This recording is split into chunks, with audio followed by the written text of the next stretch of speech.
नमस्कार दोस्तों, हमारे YouTube चैनल में आपका स्वागत है। आज हम आपके लिए श्री विष्णु पुराण के 5वें अंश का 35वां अध्याय लाए हैं। तो चलिए भगवान विष्णु का नाम लेकर शुरू कर लेते हैं इस अध्याय को।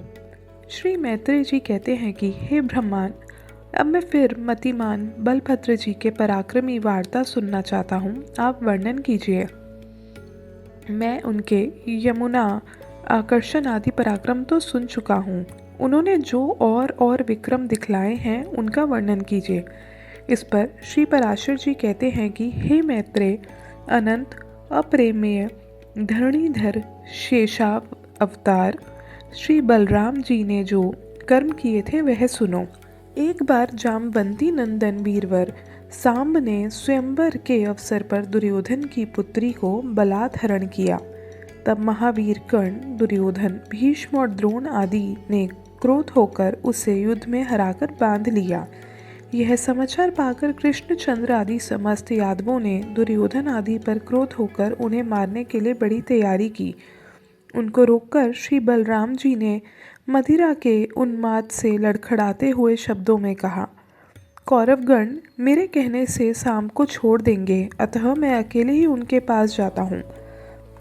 इसके बाद श्री बलदेव जी हस्तिनापुर के समीप पहुंचकर उसके बाहर एक उद्यान में ठहर गए। उन्होंने नगर में प्रवेश नहीं किया।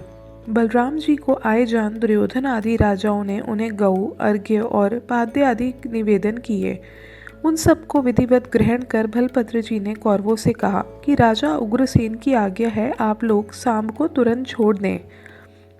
बलराम जी के इन वचनों को सुनकर भीष्म, द्रोण, कर्ण और दुर्योधन आदि राजाओं को बड़ा शोक हुआ और यदुवंशों को राज्यपद के अयोग्य समझ बालिक आदि सभी कौरवगण कुपित होकर मूसलधारी बलभद्र जी से कहने लगे कि तुम ये क्या कह रहे हो? ऐसा कौन यदुवंशी है जो कुरुकुल उत्पन्न किसी वीर को आज्ञा दे?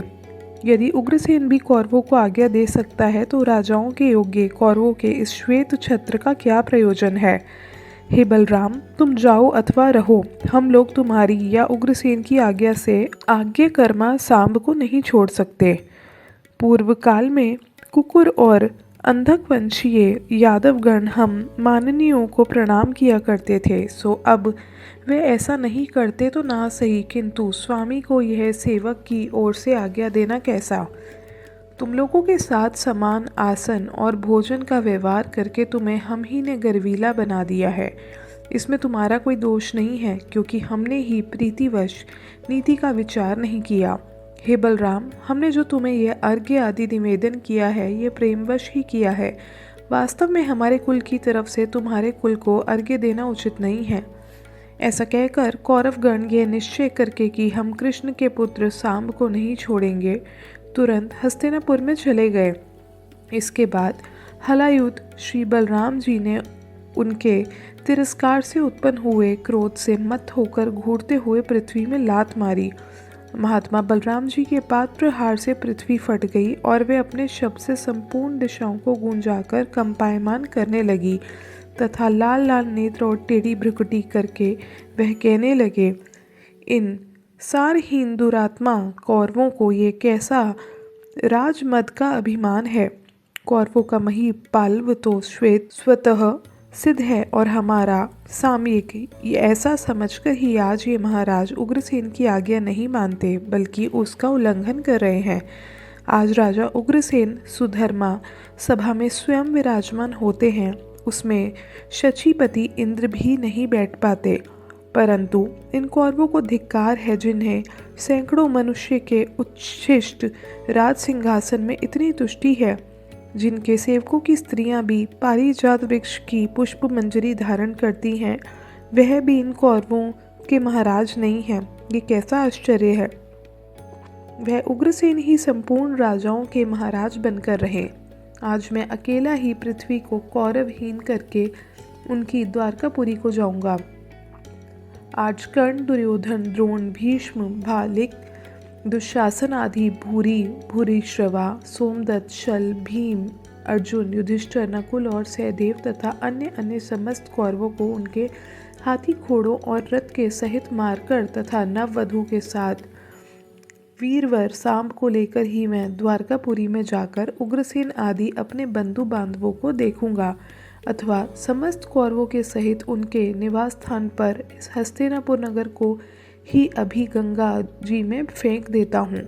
ऐसा कहकर मद से अरुण नयन मूसलयायुध श्री बलभद्र जी ने हल्की नोक को हस्तिनापुर के खाई और दुर्ग से युक्त प्रकार के मूल में लगाकर खींचा। उस समय संपूर्ण हस्तिनापुर सहसा डगमगाता देख समस्त कौरवगण क्षुब्धित होकर भयभीत हो गए और कहने लगे कि हे महाभावों, क्षमा करो, हे मूसलयायुध, अपना कोप शांत करके प्रसन्न होइए। हे बलराम, हम आपको पत्नी के सहित इस शाम को सौंपते हैं।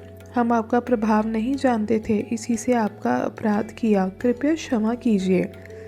उसके बाद कौरवों ने तुरंत ही अपने नगर से बाहर आकर पत्नी सहित सांब को श्री बलराम जी के अर्पण कर दिया। तब प्रणाम पूर्वक प्रिय वाक्य बोलते हुए भीष्म, द्रोण, कृप आदि से वीरवर बलराम जी ने कहा, अच्छा, मैंने क्षमा किया।